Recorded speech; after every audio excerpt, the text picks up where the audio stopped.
So, I'm Frank's cousin John, and I want to tell you that a couple months ago, after Frank and Christina spent an evening with my family, my daughter Olivia had a question for me. She said, "Hey Dad, is Frank always like this?"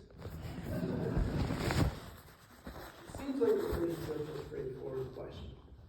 And after all, I am Frank's cousin, and I have known him my whole life.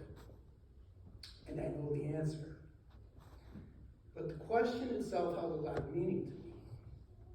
So, I would like to put it into context for everyone. So you guys know that Frank and Christina absolutely love the Buffalo Bills. So in January, they flew across country to attend the Buffalo Bills playoff game. Because when Frank loved something, he really, really loved it. But it was the day before that game that Frank had set his intent on something else. His stated mission was that he was going to cook my family the greatest steak dinner that we ever had. Sous vide style, of course. So the mission was set, the quest was on, and we were entering the Frank zone. And so all that day I heard from him, because he had to gather all the implements to do the sous vide. I had nothing. And so he would send me texts, and he would call me and send me text, pictures, calls. "Hey John, you have a pot this big?" "No, I don't, Frank." "No problem, John." "Hey John, you have those 2.5 gallon plastic bags, they need to seal real tight. Do you have those?" "No, I don't." "No problem, John." "Hey John, you have those metal foul clips. I need them to be 3 inches. Do you have those?" "No, I don't, Frank." "No problem, John." So, he gathers everything. And mind you, he's in town to visit family and friends, so he's doing this while he's seeing everybody. And of course, he goes and he also gets 5 of the choicest steaks that he could find. And he sets it up in my kitchen and he goes to town. So around 8:30, 9 o'clock, because sous vide is so slow, sorry Frank, it's slow. Frank was ready. And he says to me, "John, get the grill hot. You're going to sear these steaks 1 minute each side. Exactly 1 minute." I got it. So I go outside, I put coals on the lever, and I'm about to light it, and I realize I don't have the grate. Because 2 months before, we were at another Bills game with Frank and Christina, and we tailgated, and I must have left the grate back there, and now I gotta go in the house and tell that guy who's been taking care of this all day long that I can't sear the steaks. So I do. "Hey Frank, we got a problem. Can't use the grill because I lost the grill grate. I can't sear the steaks." So Frank had this gesture he used to do. I always thought of it as the Frank salute. He'd use it to emphasize all different emotions. This time it was agitation. He would do this.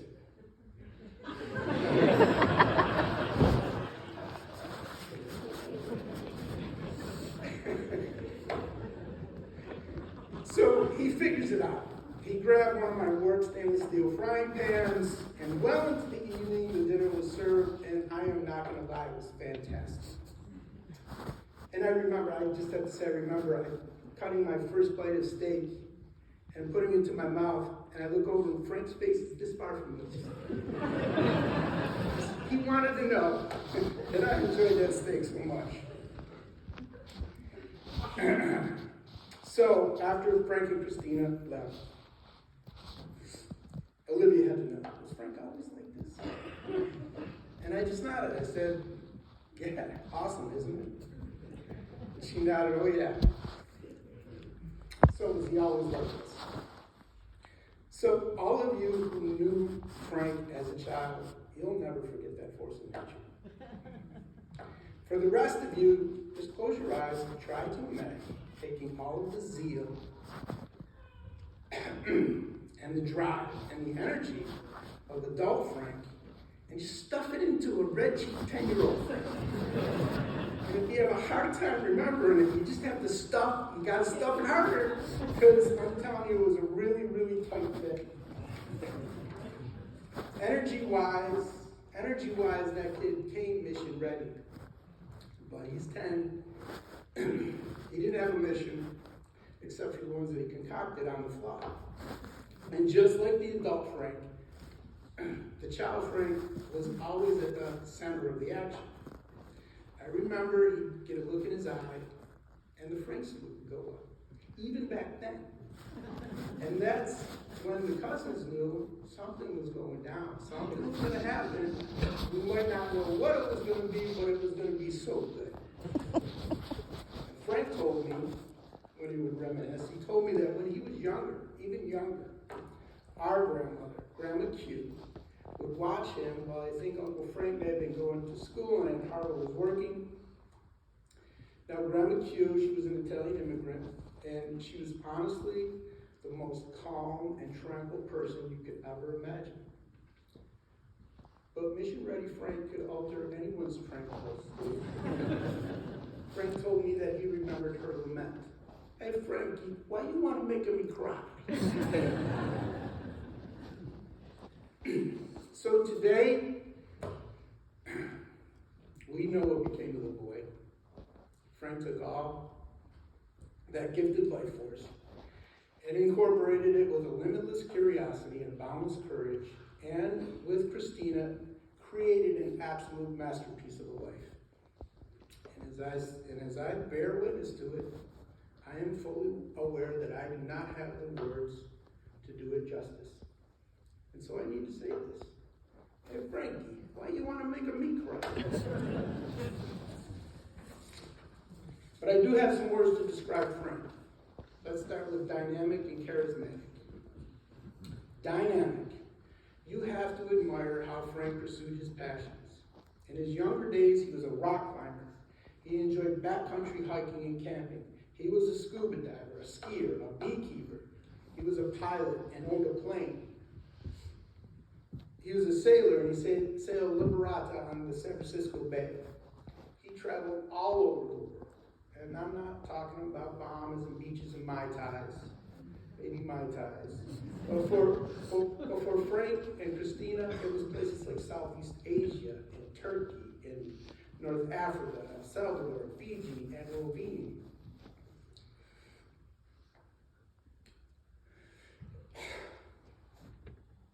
Those two would arrive in a foreign country and just hop in a car and go. And, of course, with Christina, he built companies up from scratch. None of those pursuits were for the faint of heart or the dilettante. All required energy and courage and commitment, and Frank had that in spades. Charisma. Frank was charisma. It didn't matter whether it was 20 people or 2 people, everybody wanted to be in the Frank zone. And you know, some charismatic people, you see that spotlight around them? The spotlight was not Frank's light. His light was like a floodlight. It illuminated us. It warmed us. And it made us feel more alive. 2 more words would be love and fidelity. They were at Frank's core. For as enthusiastic as he was about his pursuits, his family was always the first priority. So often he and Christina would get on a plane and they would fly east to reconnect with family. He told me it was important to him, and he showed me it was important to him. And I truly think one of the greatest things that happened in Frank's life occurred when he discovered that he had more family. And he and Pamela and Aunt Harva were able to fully embrace Sandy and Becky and the Nardis. Pamela and Rich, Jenna and Johnny, your bond was like the lifeblood to Frank. Frank would tell me during our phone conversations, he'd say, John, we don't have a lot of family out here, so we need to be tight. And Harva, Frank was always happy on the days when he was with you. You lifted him. And he cherished you beyond measure. And he admired you beyond words.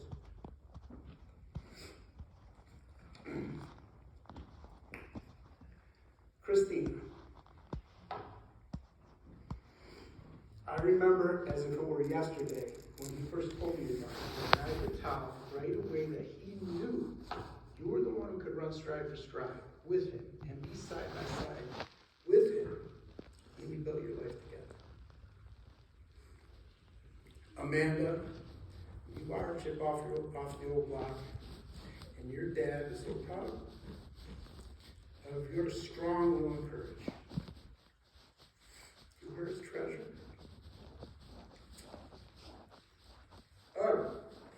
One more word.